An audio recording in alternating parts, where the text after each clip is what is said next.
Hi all, ಎಲ್ರಿಗೂ ನಮಸ್ಕಾರ. ಇವತ್ತು ನಾನು ಬೆಳಗ್ಗೆಯಿಂದನೇ ವ್ಲಾಗ್ ಸ್ಟಾರ್ಟ್ ಮಾಡಿದ್ದೀನಿ. ಅಂದರೆ ಇದು ಸ್ಯಾಟರ್ಡೆ ವ್ಲಾಗು. ಈ ವಿಡಿಯೋದಲ್ಲಿ ನಾನು ಸ್ಯಾಟರ್ಡೆ ಮತ್ತು ಸಂಡೇ ಎರಡು ವ್ಲಾಗ್ನು ಕಂಬೈನ್ ಮಾಡಿ ಹಾಕ್ತಾಯಿದ್ದೀನಿ. Welcome back to Manjula YouTube channel.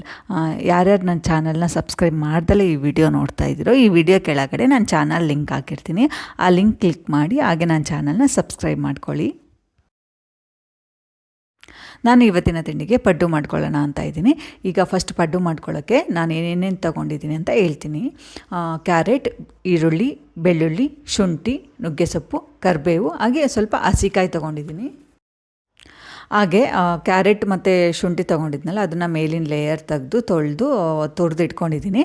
Next ಹಸಿಕಾಯಿ ತೊಗೊಂಡಿದ್ನಲ್ಲ, ಅದನ್ನು ಸಣ್ಣದಾಗಿ ಪೀಸ್ ಮಾಡ್ಕೊಂಡು ಹಾಕ್ಕೊಳ್ತಾ ಇದ್ದೀನಿ. ಈ ಹಸಿಕಾಯಿನ ಪೀಸ್ ಮಾಡಿ ಹಾಕ್ಕೋಬೇಕು ಅಂತ ಏನಿಲ್ಲ, ನಿಮಗೆ ಬೇಕಾದರೆ ಹಾಕ್ಕೋಬೋದು, ಬೇಡ ಅಂದರೆ ಬಿಡ್ಬೋದು. ಅದ್ರ ಬದಲಿಗೆ ಡ್ರೈ ಫ್ರೂಟ್ಸ್, ಗೋಡಂಬಿ ಇರುತ್ತಲ್ಲ, ಅದನ್ನು ಪೀಸ್ ಮಾಡಿ ಕೂಡ ಹಾಕ್ಕೋಬೋದು. ನೆಕ್ಸ್ಟ್ ನಾನೀಗ ಸಿಪ್ಪೆ ಬಿಡಿಸಿ ವಾಶ್ ಮಾಡಿ ದಪ್ಪಕ್ಕೆ ಒಂದು ಸ್ವಲ್ಪ ಪೀಸ್ ಮಾಡಿ ಇಟ್ಕೊಂಡಿದ್ನಲ್ಲ, ಈರುಳ್ಳಿ, ಹಾಗೆ ಬೆಳ್ಳುಳ್ಳಿ ವಾಶ್ ಮಾಡಿ ಇಟ್ಕೊಂಡಿದ್ದೆ ಅದೇ, ಮತ್ತು ನುಗ್ಗೆ ಸೊಪ್ಪು ಮತ್ತು ಕರಿಬೇವು ವಾಶ್ ಮಾಡಿ ಇಟ್ಕೊಂಡಿದ್ನಲ್ಲ, ಅದನ್ನು ಸ್ವಲ್ಪ ಹಾಕ್ಕೊಂಡು ಚಾಪರಲ್ಲಿ ಸಣ್ಣದಾಗಿ ಚಾಪ್ ಮಾಡ್ಕೊಳ್ತಾ ಇದ್ದೀನಿ. ನಂತರ ಯಾರು ಪಡ್ಡು ಮಾಡಲ್ಲ ಅನಿಸುತ್ತೆ, ಯಾಕೆಂದರೆ ನಮ್ಮಮ್ಮ ಮನೆಯಲ್ಲೇ ತೊಗೊಳ್ಳಿ, ಪಡ್ಡು ಮಾಡಬೇಕು ಅಂದರೆ ಈರುಳ್ಳಿ ಸಣ್ಣದಾಗಿ ಕಟ್ ಮಾಡಿ ಮತ್ತು ಕ್ಯಾರೆಟ್ ತುರಿದು, ಹಾಗೆ ಸಬ್ಬಸಿಗೆ ಸೊಪ್ಪಿದ್ರೆ ಸಬ್ಬಸಿಗೆ ಸೊಪ್ಪು ಹಾಕಿ ಪಡ್ಡು ಮಾಡ್ಕೊಂಬಿಡ್ತಾರೆ. ಬಟ್ ನಾನೇ ಒಂದು ಸ್ವಲ್ಪ ಇರೋದು ಇಲ್ಲದೆ ಇರೋದು ಎಲ್ಲ ಹಾಕಿ ಒಂದು ಸ್ವಲ್ಪ ಎಲ್ದಿ ವರ್ಷನಲ್ಲಿ ಪಡ್ಡು ಮಾಡ್ಕೊಳ್ತಾ ಇದ್ದೀನಿ. ನೆಕ್ಸ್ಟು ಪಡ್ಡಿನ ಜೊತೆಗೆ ನಾನು ಕಾಯಿ ಮತ್ತು ಶೇಂಗಾ ಚಟ್ನಿ ಮಾಡ್ಕೊಳ್ತಾ ಇದ್ದೀನಿ. ನಾನು ಚಟ್ನಿ ಮಾಡ್ಕೊಳ್ಳೋಕ್ಕೆ ಫಸ್ಟ್ ನಾನಿಲ್ಲಿ ಕಡಲೆ, ಶೇಂಗಾ, ಹಸಿಮೆಣ್ಸಿನ್ಕಾಯಿ, ಹಸಿಕಾಯಿ ಮತ್ತು ಕೊತ್ತಂಬರಿ, ಉಪ್ಪು, ಬೆಳ್ಳುಳ್ಳಿ ತೊಗೊಂಡಿದ್ದೀನಿ. ಈ ಕಾಯಿ ಚಟ್ನಿ ಮಾಡ್ಕೊಳ್ಳೋವಾಗೆಲ್ಲ ಮಿಂಟಿದ್ರೆ ಸ್ವಲ್ಪ ಮಿಂಟ್ ಹಾಕ್ಕೊತೀನಿ, ಅದು ಆ್ಯಕ್ಚುಲಿ ಚೆನ್ನಾಗಿರುತ್ತೆ ಟೇಸ್ಟು. ಒಂದ್ಸಲಿ ನೀವು ಟ್ರೈ ಮಾಡಿ. ಈಗ ನಾನು ಚಟ್ನಿಗೆ ಹಸಿಮೆಣ್ಸಿಕಾಯಿ ತೊಗೊಂಡಿದ್ನಲ್ಲ, ಅದನ್ನು ಒಂದು ಸ್ವಲ್ಪ ಹುರ್ಕೊಳ್ತಾ ಇದ್ದೀನಿ. ಹುರ್ಕೊಂಡು ಆದಮೇಲೆ ಮಿಕ್ಸರ್ಗೆ ಕಡಲೆ, ಬೆಳ್ಳುಳ್ಳಿ ಮತ್ತು ಹಾಗೆ ಕೊತ್ತಂಬರಿ ಮತ್ತು ಮಿಂಟ್ ವಾಶ್ ಮಾಡಿ ಹಾಕ್ಕೊಳ್ತಾ ಇದ್ದೀನಿ. ಆಮೇಲೆ ಈ ಕಡೆ ಹುರಿದಿಟ್ಕೊಂಡಿದ್ನಲ್ಲ ಹಸಿ ಮೆಣಸಿಕಾಯಿನೂ ಮಿಕ್ಸರಿಗೆ ಹಾಕ್ಕೊಂಡು ನೆಕ್ಸ್ಟು ಶೇಂಗಾನ ಹುರ್ಕೊಳ್ತಾ ಇದ್ದೀನಿ. ನಾನು ಆ್ಯಕ್ಚುಲಿ ಜಾಸ್ತಿ ಮಾಡೋದೇ ನಮ್ಮ ಮನೇಲಿ ದೋಸೆಗಾಗಲಿ, ಪಡ್ಡಿಗಾಗಲಿ ಅಥವಾ ಇಡ್ಲಿಗಾಗಲಿ, ಸೊ ಜಾಸ್ತಿ ಮಾಡೋದೇ ನಾನು ಕಾಯಿ ಮತ್ತು ಶೇಂಗಾ ಚಟ್ನಿ, ಯಾಕೆಂದರೆ ಬೇಗನೆ ಆಗೋಗ್ಬಿಡುತ್ತೆ. ಸೊ ಬೇರೆವೂ ಕೂಡ ಬೇಗ ಆಗುತ್ತೆ, ಬಟ್ ನಾನು ಟ್ರೈ ಮಾಡಬೇಕು ಅಷ್ಟೇ. ಇದು ತುಂಬ ನಾನು ಕಾಯಿ ಮತ್ತು ಶೇಂಗಾ ಚಟ್ನಿ ಮಾಡಿ ಹೇಗಾಗ್ಬಿಟ್ಟಿದೆ ಅಂದರೆ, ಒಂದು 5 ನಿಮಿಷದಲ್ಲಿ ಚಟ್ನಿಗೆಲ್ಲ ರೆಡಿ ಮಾಡ್ಕೊಂಬಿಡ್ತೀನಿ. ಬೇರೆ ಮೆಂತ್ಯ ಚಟ್ನಿ, ಕೆಂಪು ಚಟ್ನಿ ಎಲ್ಲ ನನ್ನ ಮಗ ಆ್ಯಕ್ಚುಲಿ ಒಂದು ಸ್ವಲ್ಪ ತಿನ್ನಲ್ಲ, ಅದಕ್ಕೋಸ್ಕರ ಜಾಸ್ತಿ ಒಂದು ಸ್ವಲ್ಪ ಇದನ್ನೇ ಮಾಡ್ತಿರ್ತೀನಿ ನಮ್ಮ ಮನೇಲಿ. ಶೇಂಗಾ ಎಲ್ಲ ಒಂದು ಸ್ವಲ್ಪ ಹುರಿಯೋಕೆ ಇಟ್ಕೊಂಡಿದ್ದೀನಿ. ನೆಕ್ಸ್ಟು ಕಾಯಿ ಇತ್ತಲ್ಲ, ಅದನ್ನು ಪೀಸ್ ಮಾಡಿ ಹಾಕ್ಕೊಳ್ತಾ ಇದ್ದೀನಿ ಮಿಕ್ಸರ್ಗೆ. ನಾನು ಈ ವಿಡಿಯೋದಲ್ಲಿ ನುಗ್ಗೆ ಸೊಪ್ಪನ್ನ ಯಾಕೆ ಜಾಸ್ತಿ ಯೂಸ್ ಮಾಡ್ತೀನಿ, ಹಾಗೆ ಅದ್ರ ಬೆನಿಫಿಟ್ಸ್ ಏನೇನು ಅಂತ ಹೇಳ್ತಾ ಬರ್ತೀನಿ. ನುಗ್ಗೆ ಸೊಪ್ಪು ನಾವು ತಿನ್ನೋದ್ರಿಂದ 7 times of vitamin C of orange ಸಿಗುತ್ತೆ. ಅಂದರೆ ಒಂದು ಆರೆಂಜ್ ತಿನ್ನೋದ್ರಿಂದ ಎಷ್ಟು ನಮಗೆ ಬೆನಿಫಿಟ್ಸ್ ಇದೆಯೋ, ವಿಟಮಿನ್ ಸಿ ಸಿಗುತ್ತೋ, ಅದರಿಂದ 7 ಪಟ್ಟು ನಮಗೆ ನುಗ್ಗೆ ಸೊಪ್ಪು ತಿನ್ನೋದ್ರಿಂದ ಸಿಗುತ್ತೆ. ಒಂದು ಕ್ಯಾರೆಟ್ ತಿಂದರೆ ನಾವು ಕ್ಯಾರೆಟ್ ಬೆನಿಫಿಟ್ಸ್ ಏನು ಹೇಳಿ, ವಿಟಮಿನ್ ಎ ಸಿಗುತ್ತೆ, ಕಣ್ಣಿಗೆ ಆರೋಗ್ಯಕ್ಕೆ ತುಂಬಾ ಒಳ್ಳೆಯದು ಅಂತ. ಸೊ ಅದೇ ನುಗ್ಗೆ ಸೊಪ್ಪು ತಿನ್ನೋದ್ರಿಂದ ನಮಗೆ 4 ಟೈಮ್ಸ್ ಕ್ಯಾರೆಟ್ ತಿಂದಷ್ಟು ಬೆನಿಫಿಟ್ಸ್ ಸಿಗುತ್ತೆ. ಹಾಗೆ ನೆಕ್ಸ್ಟ್ ಮಿಲ್ಕ್ ನಾವು ಕುಡಿಯೋದು ಏನಕ್ಕೆ ಹೇಳಿ, ಕ್ಯಾಲ್ಶಿಯಮ್ ಸಿಗುತ್ತೆ ಅಂತ. ಸೊ 1 ಕಪ್ ಮಿಲ್ಕ್ ಕುಡಿದ್ರೆ ಎಷ್ಟು ಕ್ಯಾಲ್ಶಿಯಂ ಪ್ರಮಾಣ ಸಿಗುತ್ತೋ ಅದಕ್ಕಿಂತ 4 ಟೈಮ್ಸ್ ನಮಗೆ ಈ ನುಗ್ಗೆ ಸೊಪ್ಪಿಂದ ಸಿಗುತ್ತೆ. ನನ್ನ ಮಗ ಏನಾದರೂ ದೋಸೆ ಕೇಳಿದರೆ ಬೇಕಾಗುತ್ತೆ ಅಂತ ಸ್ವಲ್ಪ ಬ್ಯಾಟರ್ನ ತೆಗೆದಿಟ್ಕೊಳ್ತಾ ಇದ್ದೀನಿ.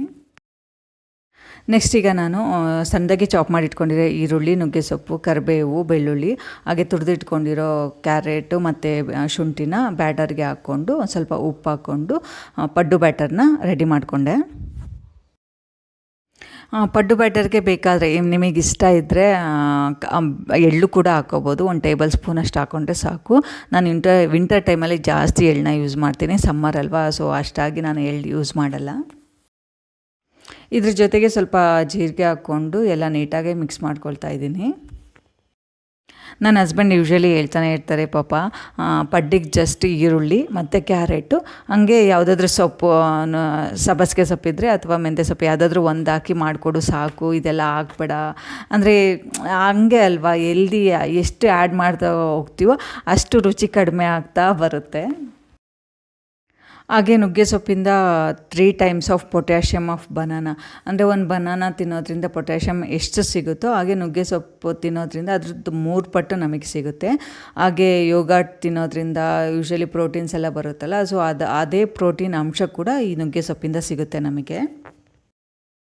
ಚಟ್ನಿಗೆ ಅಂತ ಹುರ್ಕೊಂಡಿದ್ನಲ್ಲ ಶೇಂಗಾನ, ಅದನ್ನು ಸಿಪ್ಪೆ ಎಲ್ಲ ಬಿಡಿಸಿ ಮಿಕ್ಸಿಗೆ ಹಾಕ್ಕೊಂಡು ಚಟ್ನಿ ರೆಡಿ ಮಾಡ್ಕೊಳ್ತಾ ಇದ್ದೀನಿ. ಹಾಗೆ ಪಡ್ಡಿನ ಅಂಚನ್ನ ಒಂದು ಸ್ವಲ್ಪ ಬಿಸಿ ಆಗಲಿ ಅಂತ ಸ್ಟವ್ ಮೇಲೆ ಇಟ್ಟಿದ್ದೀನಿ. ಒಂದು ಸ್ವಲ್ಪ ಅಂಚು ಬಿಸಿ ಆದಮೇಲೆ ಎಲ್ಲ ಪಡ್ಡಿನ ಹೋಲ್ಸಿಗೂ ಒಂದು ಸ್ವಲ್ಪ ಎಣ್ಣೆ ಹಾಕ್ಕೊಂಡು ಸ್ವಲ್ಪ ಹೊತ್ತು ಬಿಸಿ ಆಗ್ಲಿಕ್ಕೆ ಬಿಡಬೇಕು. ಎಣ್ಣೆ 1 ನಿಮಿಷ ಬಿಸಿ ಆದಮೇಲೆ ಪಡ್ಡು ಬ್ಯಾಟರ್ನ ಎಲ್ಲ ಹೋಲ್ಸಿಗೂ ಹಾಕ್ಕೊಂಡು 2 ಕಡೆನೂ ಬೇಯಿಸ್ಕೊಂಬಿಟ್ರೆ ನಮ್ಮ ಪಡ್ಡು ರೆಡಿ ಆಗುತ್ತೆ. ನಾವು ಈ ಬ್ಯಾಟರ್ನ ಸೆಟ್ ದೋಸೆ ಥರನೂ ಯೂಸ್ ಮಾಡ್ಕೋಬೋದು. ಯೂಶ್ವಲಿ ನಾನು ಪಡ್ಡು ಎಲ್ಲ ಹಾಕಿದಾದಮೇಲೆ ಬ್ಯಾಟರ್ ಏನಾದ್ರು ಉಳಿದ್ರೆ ಸಂಜೆ ಸ್ನ್ಯಾಕ್ಸಿಗೆ ಅಂತ ನಾನು ಸೆಟ್ ದೋಸೆ ಥರ ಹಾಕ್ಕೊಂಡು ಕೊಟ್ಬಿಡ್ತೀನಿ. ಹಾಗೆ ಈ ನುಗ್ಗೆ ಸೊಪ್ಪು ತಿನ್ನೋದ್ರಿಂದ ಸ್ಲೋ ಏಜಿಂಗ್ ಪ್ರೋಸೆಸ್, ಅಂದರೆ ಈಗ ಫಾರ್ ಎಕ್ಸಾಂಪಲ್ 20 ಇಯರ್ಸ್ ಇರ್ತಾರೆ, ಅವರೆಲ್ಲ 30 ಇಯರ್ಸು 25 ಇಯರ್ಸ್ ಥರ ಕಾಣಿಸ್ತಾ ಇರ್ತಾರೆ. ಸೊ ಈ ನುಗ್ಗೆ ಸೊಪ್ಪು ಡೈಲಿ ನಮ್ಮ ರುಟೀನಲ್ಲಿ ಆ್ಯಡ್ ಮಾಡ್ಕೊಳ್ಳೋದ್ರಿಂದ ಸ್ಲೋ ಏಜಿಂಗ್ ಪ್ರೋಸೆಸ್, ಅಂದರೆ ಅಷ್ಟು ಏಜ್ ಆಗಿ ಕಾಣಲ್ಲ ಅಂತ. ಈಗ ನಮಗೆ ನುಗ್ಗೆ ಸೊಪ್ಪು ಹೇಗೆ ನಾವು ಡೈಲಿ ರುಟೀನಲ್ಲಿ ಆ್ಯಡ್ ಮಾಡ್ಕೊಳ್ಳೋದು ಏನಾದ್ರು ಅನಿಸಿದರೆ, ಈಗ ಯೂಶ್ವಲಿ ನಾನು ಇವತ್ತು ಪಡ್ಡು ಮಾಡಿದರೆ ನಾಳೆ ಮತ್ತೆ ಯಾವುದಾದ್ರೂ ನುಗ್ಗೆ ಸೊಪ್ಪು ರೆಸಿಪಿನೇ ಮಾಡೋಕ್ಕಾಗಲ್ಲ, ಬೇರೆ ಏನಾದರೂ ಮಾಡಬೇಕಾಗುತ್ತೆ, ರೈಸ್ ಐಟಮ್ ಮಾಡಬೇಕಾಗುತ್ತೆ. ಆವಾಗ ನಾನು ನುಗ್ಗೆ ಸೊಪ್ಪನ್ನ ಹಾಕೋಕ್ಕಾಗಲ್ಲ ಅಲ್ವಾ. ಆ ಟೈಮಲ್ಲಿ ಆಲ್ಟರ್ನೇಟಿವ್ ಮೆಥಡ್ ಅಂದರೆ, ಈಗ ನುಗ್ಗೆ ಸೊಪ್ಪು ತೊಗೊಂಬಂದು ಅದನ್ನು ನೀಟಾಗಿ ವಾಶ್ ಮಾಡಿಕೊಂಡು ಡ್ರೈ ಮಾಡಿ ಅದನ್ನು ಪೌಡರ್ ಮಾಡಿ ಇಟ್ಕೊಂಡ್ರೆ ಡೈಲಿ ಅರ್ಲಿ ಮಾರ್ನಿಂಗ್ ಖಾಲಿ ಹೊಟ್ಟೆಲಿ ಕುಡಿಯೋ ನೀರಿಗೆ ಒಂದು ಸ್ವಲ್ಪನೇ ಹಾಕ್ಕೊಂಡು ಕುಡಿತಾ ಬನ್ನಿ. ಸೊ ಆವಾಗ ನಮಗೆ ಅಷ್ಟು ಸಾಕಾಗುತ್ತೆ. ನಮಗೆ ಒಂದು ಸ್ವಲ್ಪನೇ ಕುಡಿತಾ ಬಂದಾಗ ಹೋಗ್ತಾ ಹೋಗ್ತಾ ನಮ್ಮ ಆ ಪೌಡರ್ನ ಜಾಸ್ತಿ ಆ್ಯಡ್ ಮಾಡ್ಕೊತಾ ಹೋದರೆ ಆಯಿತು. ಆ್ಯಕ್ಚುಲಿ ಬೇವಿನ ಎಲೆ ಹಂಗೆ ತುಂಬಾ ಕಹಿ ಇರುತ್ತೆ. ಒಂದ್ಸಲಿ ಪೌಡರ್ ಏನಾದ್ರು ಹೊರಗಡೆ ಸಿಕ್ಕರೆ ಅಥವಾ ನಿಮ್ಮ ಮನೇಲೆ ಮಾಡ್ಕೊಂಡು ಇಟ್ಕೊಂಡಿದ್ರೆ ಟ್ರೈ ಮಾಡಿ. ಕಹಿ ಇರುತ್ತೆ, ಕುಡಿಯೋಕ್ಕೆ ಆಗಲ್ಲ. ಆ್ಯಕ್ಚುಲಿ ನನಗೆ ಆ ಎಕ್ಸ್ಪೀರಿಯೆನ್ಸ್ ಆಗಿದೆ, ಅದಕ್ಕೋಸ್ಕರ ಶೇರ್ ಮಾಡ್ಕೊಳ್ತಾ ಇದ್ದೀನಿ. ನುಗ್ಗೆ ಸೊಪ್ಪಿನ ಪಲ್ಯನೂ ಕೂಡ ಮಾಡ್ಬೋದು. ಅದ್ರ ನುಗ್ಗೆ ಸೊಪ್ಪು ಏಕೆ ಅಂದರೆ ಅದು ತಿನ್ನೋಕ್ಕಷ್ಟು ಚೆನ್ನಾಗಿರಲ್ವಲ್ಲ, ಅದಕ್ಕೋಸ್ಕರ ಅದನ್ನು ತಿನ್ನೋಕ್ಕಾಗಲ್ಲ ಸೊಪ್ಪು ಪಲ್ಯ ಎಲ್ಲ ಮಾಡಿದರೆ. ಅದಕ್ಕೋಸ್ಕರ ನಾನು ಈ ಪಡ್ಡಲ್ಲಿ ರಾಗಿ ರೊಟ್ಟಿಲಿ ಅಕ್ಕಿ ರೊಟ್ಟಿಲೆಲ್ಲ ಆ್ಯಡ್ ಮಾಡ್ತಾ ಹೋಗ್ತೀನಿ.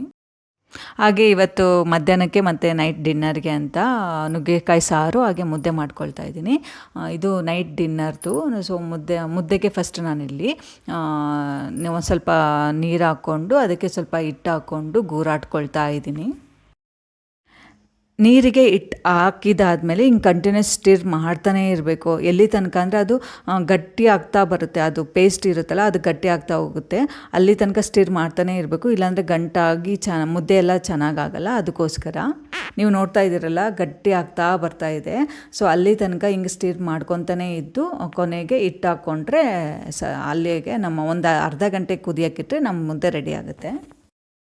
ನಮ್ಮನೇಲಿ ಜಾಸ್ತಿ ಅಲ್ಯೂಮಿನಿಯಂ ಪಾತ್ರೆ ಯೂಸ್ ಮಾಡಲ್ಲ, ಎರಡೇ ಇದೆ. ಒಂದು ಸಣ್ಣದು, ಇನ್ನೊಂದು ಇದು. ಏನಾದ್ರು ಒಂದು ಮುದ್ದೆ ಮಾಡ್ಬೇಕಾದ್ರೆ ಆ ಸಣ್ಣ ಪಾತ್ರೆ ಯೂಸ್ ಮಾಡ್ತೀನಿ. ಇನ್ನೊಂದು 3 ಜನಕ್ಕೆ ಮಾಡ್ಕೋಬೇಕಂದ್ರೆ ಈ ಪಾತ್ರೆ ಯೂಸ್ ಮಾಡ್ತೀನಿ.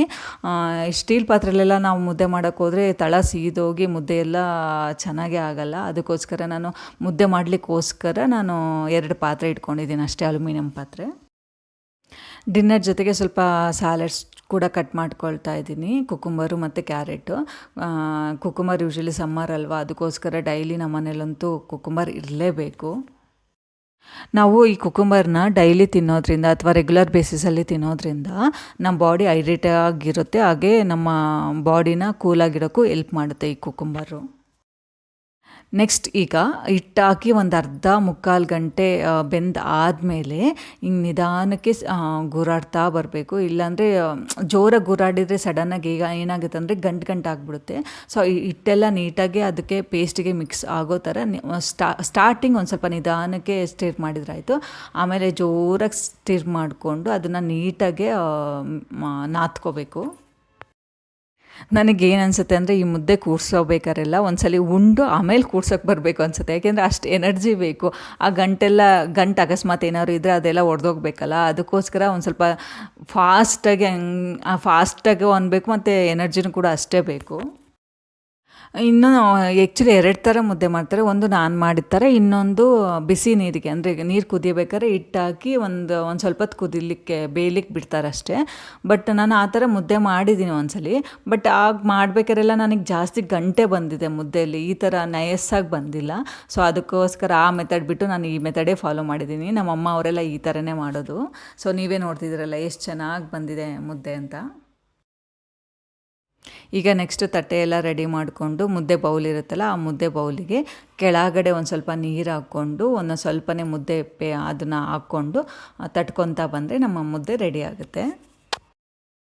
ಮುದ್ದೆ ತಟ್ಟಬೇಕಾದ್ರೆ ಒಂದು ಸಣ್ಣ ಬೌಲಲ್ಲಿ ಕುಡಿಯೋ ನೀರು ಇಟ್ಕೊಳ್ಳಿ, ಯಾಕೆಂದರೆ ಅದು ತಟ್ಟಬೇಕಾದ್ರೆ ಆ ಬಿಸಿ ಕೈ ಸುಡ್ತಾ ಆಗುತ್ತೆ. ಸೊ ಆವಾಗ ಒಂದು ಸ್ವಲ್ಪ ತಣ್ಣೀರಲ್ಲಿ ಎತ್ಕೊಂಡು ಸೊ ತಟ್ಟುತ್ತಾ ಬಂದರೆ ಸೊ ಅಷ್ಟು ಬಿಸಿ ಅನಿಸಲ್ಲ. ನಾನು ಲಾಸ್ಟ್ ವೀಡಿಯೋದಲ್ಲೆಲ್ಲ ಶೇರ್ ಮಾಡ್ದಂಗೆ ನಾನು ಯೂಶ್ವಲಿ ಇವತ್ತು ಮುದ್ದೆ ಮಾಡ್ತಿದ್ದೀನಿ ಅಂದರೆ ನಾಳೆ ರೊಟ್ಟಿ ಅಥವಾ ಚಪಾತಿ. ಈಗ ಆಲ್ಟರ್ನೇಟಿವ್ ಡೇಸಲ್ಲಿ ನನ್ನ ಫುಡ್ ಮೆನ್ಯೂನ ಚೇಂಜ್ ಮಾಡ್ತಾನೆ ಇರ್ತೀನಿ. ಈ ರಾಗಿ ಮುದ್ದೆ ಅಥವಾ ರಾಗಿ ತಿನ್ನೋದ್ರಿಂದ ನಮಗೆ ಬೋನ್ಸ್ ಗಟ್ಟಿ ಆಗುತ್ತೆ. ಹಾಗೆ ಮಿಲ್ಕ್ ಕುಡಿಯೋದ್ರಿಂದ ಹೇಗೆ ಕ್ಯಾಲ್ಶಿಯಂ ಬರುತ್ತೋ ಸೊ ಇದರಿಂದನೂ ಅಷ್ಟೇ ಕ್ಯಾಲ್ಶಿಯಂ ಬರುತ್ತೆ ರಾಗಿ ಮುದ್ದೆ ತಿನ್ನೋದ್ರಿಂದ. ಇತ್ತೀಚಿನ ದಿನಗಳಲ್ಲಿ ನಾನು ನೋಡ್ತಿರೋ ಹಾಗೆ ಶುಗರ್ ಯಾರ್ಯಾರಿಗಿದೆಯೋ ಅವ್ರು ಯಾರೂ ರಾಗಿ ಮುದ್ದೆ ತಿಂತಾಯಿಲ್ಲ, ಅಥವಾ ಡಾಕ್ಟರ್ ಸಜೆಸ್ಟ್ ಮಾಡ್ತಿಲ್ವೋ ಏನೋ ಗೊತ್ತಿಲ್ಲ. ಅವರು ಎಲ್ಲರೂ ರಾಗಿ ಮುದ್ದೆ ತಿನ್ನೋದನ್ನ ಬಿಟ್ಟಿದ್ದಾರೆ. ಅದ್ರ ಬದಲಿಗೆ ಜೋಳದ ಮುದ್ದೆ ತಿಂತಾಯಿದ್ದಾರೆ. ನನಗೆ ಅದು ಆ್ಯಕ್ಚುಲಿ ಯಾಕೆ ರಾಗಿ ಮುದ್ದೆಯಲ್ಲಿ ಅಂಥದ್ದು ಏನಿದೆ ಶುಗರ್ ಅಂಶ ಇರೋಗೆ ಅಂತ ನನಗೆ ಗೊತ್ತಾಗ್ತಾ ಇಲ್ಲ. ನಿಮಗೇನಾದ್ರು ಗೊತ್ತಿದ್ದರೆ ಕಮೆಂಟ್ ಮಾಡಿ. ನಮಗೆಲ್ಲ ಈಗಿನ ಕಾಲದ ಹುಡುಗಿಯರಿಗೆ ಮುದ್ದೆ ಮಾಡೋದಾಗಿರ್ಬೋದು, ರೊಟ್ಟಿ ಮಾಡೋದಾಗಿರ್ಬೋದು ಅದೊಂಥರ ಬ್ರಹ್ಮ ವಿದ್ಯೆನೇ ಅಂತ ಅಂತಾರೆ. ಬಟ್ ಅದು ಕಲ್ತಾದ್ಮೇಲೆ ಎಷ್ಟು ಈಸಿ ಅನಿಸುತ್ತೆ ಅಂದರೆ ಇದು ಒಂದು ಅಡುಗೆನ ಎಷ್ಟು ಈಸಿ ಇದೆಯಲ್ಲ ಅಂತ ಅನಿಸ್ಬಿಡುತ್ತೆ. ಇದಾಗಿತ್ತು ಇವತ್ತಿನ ಬ್ರೇಕ್ಫಾಸ್ಟ್, ಲಂಚ್ ಮತ್ತು ಡಿನ್ನರ್ ರೆಸಿಪೀಸು. ಸೊ ನಿಮಗೆ ಈ ವಿಡಿಯೋ ಇಷ್ಟ ಆಗಿದ್ದರೆ ಪ್ಲೀಸ್ ಒಂದು ಲೈಕ್ ಮಾಡಿ, ಹಾಗೆ ನನ್ನ ಚಾನಲ್ ಸಬ್ಸ್ಕ್ರೈಬ್ ಮಾಡೋದು ಮರಿಬೇಡಿ. ಸ್ಟಾರ್ಟಿಂಗ್ ಈ ವಿಡಿಯೋದಲ್ಲಿ ಹೇಳ್ದಾಗೆ ನಾನು ಸಂಡೇ ಮಾರ್ನಿಂಗ್ ಹೇಗಿರುತ್ತೆ, ನನ್ನ ರೂಟೀನ್ ಹೇಗಿರುತ್ತೆ, ನಾನು ಏನೇನು ಮಾಡ್ತೀನಿ ಅಂತಲೂ ತೋರಿಸ್ತಾ ಇದ್ದೀನಿ. ನಾನು ಯೂಶ್ವಲಿ ಸಂಡೇ ಏನು ಮಾಡ್ತೀನಿ ಅಂದರೆ ವೀಕ್ ಫುಲ್ ಅಂದರೆ ಮಂಡೇ ಟು ಫ್ರೈಡೇ ಏನೇನು ತರಕಾರಿ ಬೇಕು, ಅದು ಸೊಪ್ಪು ಬೇಕು ಅದನ್ನೆಲ್ಲ ಲೀಸ್ಟ್ ಮಾಡಿಟ್ಕೊಂಡು ತೊಗೊಂಡು ಬರ್ತೀನಿ. ತರಕಾರಿ ಅಥವಾ ಗ್ರೋಸರೀಸ್ ಏನೇ ತೊಗೊಂಬರೋಕ್ಕೆ ಹೋದರೂ ಮೊದಲೇ ಹಿಂಗೆ ಲೀಸ್ಟ್ ಮಾಡಿಕೊಂಡು ತೊಗೊಂಬರೋದ್ರಿಂದ ತುಂಬಾ ಟೈಮ್ ಸೇವ್ ಆಗುತ್ತೆ. ಏಕೆಂದರೆ ಈಗ ಮೊದಲೇ ನಮಗೆ ಈ ದಿನ ಈ ಅಡುಗೆ ಮಾಡ್ತೀನಿ, ಈ ದಿನ ಈ ಬ್ರೇಕ್ಫಾಸ್ಟ್ ಮಾಡ್ತೀನಿ ಅಂತ ಗೊತ್ತಿದ್ದು ಆ ತರಕಾರಿ ಸೊಪ್ಪನ್ನ ತೊಗೊಂಬಂದುಬಿಟ್ರೆ ಸೊ ಅಲ್ಲಿ ಎಷ್ಟು ಟೈಮ್ ಸೇವ್ ಆದಂಗೆ ಆಗುತ್ತೆ. ಸೊ ಅದಾದ ತರಕಾರಿ ತೊಗೊಂಡು ಅಥವಾ ಗ್ರೋಸರಿ ತೊಗೊಂಡು ಬಂದುಬಿಡ್ಬೋದು. ಸಂಡೇ ನಾನು ಎಲ್ಲರೂ ಹೊರಗಡೆ ಹೋಗಿದ್ರೆ ಅಥವಾ ಬೇರೆ ಏನಾದ್ರು ಕೆಲಸ ಇದ್ದರೆ ಏನು ಮಾಡ್ತೀನಿ, ಮಂಡೇ ಬೆಳಿಗ್ಗೆನಾದರೂ ಬ್ರೇಕ್ಫಾಸ್ಟ್ ಆದಮೇಲೆ ಎಲ್ಲ ರೀಸ್ಟಾಕ್ ಮಾಡ್ಕೊಂಬಿಡ್ತೀನಿ. ವೀಕ್ಲಿಗೆ ಏನೇನು ಬೇಕೋ ಅದೆಲ್ಲ. ತರಕಾರಿ ತೊಗೊಂಬರೋಕ್ಕಿಂತ ಮುಂಚೆ ಫ್ರಿಜ್ಜಲ್ಲಿ ಬಾಕ್ಸಸ್ಸಲ್ಲಿ ಏನೇನು ತರಕಾರಿ ಅಥವಾ ಸೊಪ್ಪಿತ್ತಲ್ಲ ಅದನ್ನೆಲ್ಲ ತೆಗೆದು ವಾಶ್ ಮಾಡೋಕ್ಕೆ ಇಟ್ಟಿದ್ದೆ. ಅದಕ್ಕೋಸ್ಕರ ಏನೋ ವಾಶ್ ಮಾಡ್ಕೊಂಡಿರಲಿಲ್ಲ. ಆಮೇಲೆ ವಾಶ್ ಮಾಡಿಕೊಂಡು ಡ್ರೈ ಮಾಡಿಕೊಂಡು ಆಮೇಲೆಲ್ಲ ಹಾಕ್ಕೊಳ್ಳೋಣ ಅಂತ ಸದ್ಯಕ್ಕೆ ಅಂತ ಕವರಲ್ಲಿ ಇಟ್ಕೊಳ್ತಾ ಇದ್ದೀನಿ. ಗಂಡು ಮಕ್ಕಳಿಗೆ ಏನಂದರೆ ಅಟ್ಲೀಸ್ಟ್ ವೀಕ್ಲಿ 2 ದಿನ 1 ದಿನ ರಜಾ ಇರುತ್ತೆ, ಆರಾಮಾಗಿ ರೆಸ್ಟ್ ಮಾಡ್ತಾರೆ ಆ ದಿನ. ಆಮೇಲೆ ಗೌರ್ಮೆಂಟ್ ಹಾಲಿಡೇಸ್ ಇರುತ್ತೆ, ಹಬ್ಬಕ್ಕೆ ಅಂತ ಹಾಲಿಡೇ ಇರುತ್ತೆ. ಬಟ್ ನಮಗೆ ಹೆಣ್ಮಕ್ಳಿಗೆ ಆ ಥರ ಇಲ್ಲ, 24/7 ವರ್ಕ್ ಮಾಡ್ತಾನೇ ಇರಬೇಕು. ಹೌಸ್ ವೈಫ್ ಇರೋರಿಗೆ ಹೇಗೋ ಸ್ವಲ್ಪ ರೆಸ್ಟ್ ಸಿಗ್ತಾ ಹೋಗುತ್ತೆ ಆ ಡೇಯಲ್ಲಿ. ಬಟ್ ವರ್ಕಿಂಗ್ ವುಮೆನ್ಸ್ ಇರ್ತಾರಲ್ಲ ಅವರು ಮನೆಯಲ್ಲೂ ಮಾಡಿಕೊಂಡು ಮಕ್ಕಳನ್ನೂ ನೋಡಿಕೊಂಡು ಹಾಗೆ ಹೊರಗಡೆನೂ ಕೆಲಸ ಮಾಡ್ತಾರಲ್ಲ, ಸೊ ಸೀರಿಯಸ್ಲಿ ಅವ್ರು ಹೇಗೆ ಮ್ಯಾನೇಜ್ ಮಾಡ್ತಾರೆ ಅನ್ನೋದೇ ನನಗೆ ಒಂದೊಂದ್ಸಲಿ ಅನಿಸುತ್ತೆ. ನಾನು ತರಕಾರಿ ತಂದಾಗಲೇ ಅಂದರೆ ಈಗ ಕಾರ್ನ್ ಅಥವಾ ಬಟಾಣಿ ಯಾವುದಾದ್ರೂ ತರ್ತೀನಲ್ಲ ಆವಾಗಲೇ ಬಿಡಿಸ್ಕೊಂಡು ಒಂದು ಬಾಕ್ಸಿಗೆ ಹಾಕ್ಕೊಂಡು ತೆಗೆದಿಟ್ಕೊಂಡ್ಬಿಡ್ತೀನಿ. ಸೊ ನಾನು ನೆಕ್ಸ್ಟ್ ಏನು ಯಾವಾಗಲಾದ್ರು ಬೇಕು ಅಂದರೆ ಇಮಿಡಿಯೇಟ್ ಯೂಸ್ ಮಾಡ್ಕೋಬೋದು. ಬೇರೆ ತರಕಾರಿ ಎಲ್ಲ ಅಂದರೆ ಕ್ಯಾರೆಟು, ಬೀನ್ಸು, ಆಲೂಗೆಡ್ಡೆ, ಆಮೇಲೆ ಟೊಮಟೊ ಹಣ್ಣು ಇವನ್ನೆಲ್ಲ ನಾನು ಯಾವ್ಯಾವಾಗ ಅಂದರೆ ಅಡುಗೆಗೆ ಯಾವಾಗ ಮಾಡ್ತೀನೋ ಆವಾಗಲೇ ವಾಶ್ ಮಾಡಿಕೊಂಡು ಯೂಸ್ ಮಾಡ್ತೀನಿ. ಬಟ್ ಈ ಸ್ವೀಟ್ ಪೊಟ್ಯಾಟೊ ಮತ್ತು ಪೊಟ್ಯಾಟೊ ಇದೆಯಲ್ಲ ಅದ್ರ ಮೇಲ್ಗಡೆ ಎಲ್ಲ ತಂದಾಗಲೇ ಮಣ್ಣಿನ ಥರ ಕೂತ್ಕೊಂಡ್ಬಿಟ್ಟಿರುತ್ತೆ ಒಂದೊಂದ್ಸಲಿ. ಸೊ ಅದಕ್ಕೆ ಏನು ಮಾಡ್ತೀನಿ ಅಂದರೆ ಒಂದು ಪ್ಯಾನಲ್ಲಿ ಒಂದು ಸ್ವಲ್ಪ ನೀರು ಹಾಕ್ಕೊಂಡು ಒಂದು 2-3 ಸಲ ವಾಶ್ ಮಾಡ್ಕೊಂಡ್ಬಿಡ್ತೀನಿ.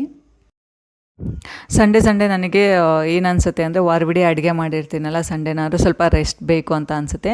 ಅದಕ್ಕೋಸ್ಕರ ನನ್ನ ಹಸ್ಬೆಂಡಿಗೆ 1 or 2 ಟೈಮ್ ಅಂದರೆ ಲಂಚ್ ಅಥವಾ ಬ್ರೇಕ್ಫಾಸ್ಟ್ ಯಾವ್ದಾದ್ರು 2 ಟೈಮ್ಸು ನಾವು ಹೊರಗಡೆ ತಿಂತೀವಿ. ಆ ಟೈಮಲ್ಲಿ ನನಗೆ ಈ ಥರ ತರಕಾರಿ ಅಥವಾ ಸೊಪ್ಪುಗಳನ್ನ ಬಿಡಿಸ್ಕೊಂಡು ಇಟ್ಕೊಳ್ಳೋಕ್ಕೆ ಸೊ ಹೆಲ್ಪ್ ಆಗುತ್ತೆ. ಸೌತೆಕಾಯಿ ಮಾತ್ರ ನಾನು ತರಕಾರಿ ತರುವಾಗ ಒಂದೋ ಎರಡೋ ತರ್ತೀನಿ ಅಷ್ಟೇ. ಏಕೆಂದರೆ ಈ ಬಿಸಿಲಲ್ಲಿ ಅದು ಇರೋದಿಲ್ಲ, ತುಂಬ ಬೇಗನೆ ಅಂದರೆ ಒಣಗೋಗ್ಬಿಡುತ್ತೆ. ಸೊ ಯೂಸ್ ಮಾಡೋಕ್ಕೆ ಆಗಲ್ಲ. ಅದಕ್ಕೋಸ್ಕರ ಯಾವಾಗ ಬೇಕೋ ಆವಾಗ ತಂದು ನಾನು ಸೌತೆಕಾಯಿ ಮಾತ್ರ ಯೂಸ್ ಮಾಡ್ತೀನಿ. ಈ ವಿಡಿಯೋ ನಿಮಗೇನಾದರೂ ಇಷ್ಟ ಆಗಿದರೆ ಪ್ಲೀಸ್ ಒಂದು ಲೈಕ್ ಮಾಡಿ, ಹಾಗೆ ನನ್ನ ಚಾನಲ್ನ ಸಬ್ಸ್ಕ್ರೈಬ್ ಮಾಡೋದು ಮರಿಬೇಡಿ. Thank you.